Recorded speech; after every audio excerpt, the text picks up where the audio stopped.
Thank you, dear. All right, we're here with Paul Williams. We're going to talk Dolores today, you said, right? Dolores? Yes. Oh, you mean the date that won't go away, Dolores, right?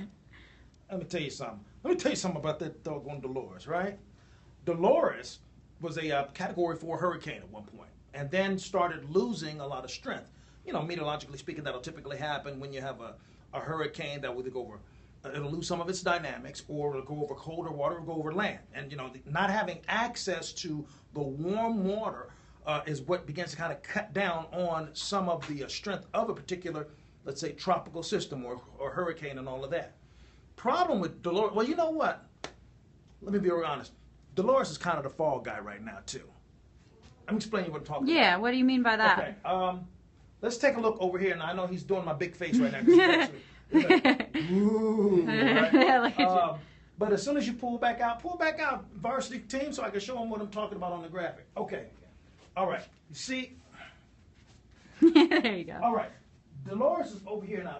Dolores is a tropical storm now. Mm-hmm. Okay.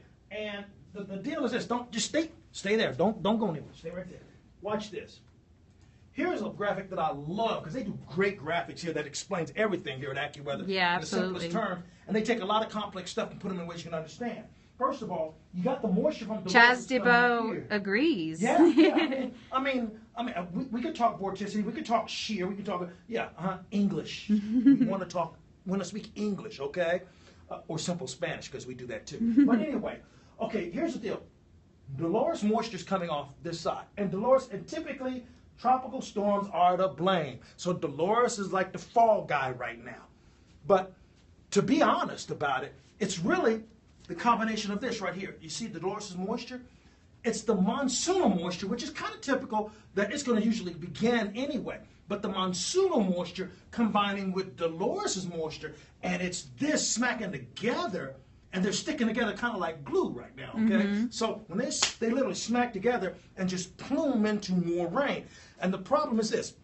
You've got, let me see, from what you look at me, let's see, that's the monsoonal moisture, that's Dolores. The problem is both are meeting each other, and it's not going anywhere. They're stuck. So they keep getting stuck like that, so there's no place for it to move, and because there's no place for it to move, you have the crazy downpours and the flooding and the mudslides and all that other stuff that's happening.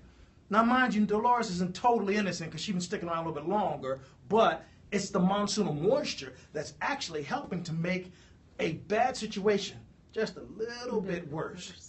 Okay? Yeah. So that's definitely broke it down for me. I was a little confused. Yeah, I mean, you have that greatest potential of flooding right here in Arizona and going into Southern California, and you're getting all kinds of new stories with that. But that monsoon moisture, that's combining with what's left over Dolores, and Dolores is not even a hurricane anymore, just a tropical storm. And as she moves out into colder water, she should kind of chill out after that and perhaps won't show up for a second date because I'm sure we've already had enough of Dolores' time.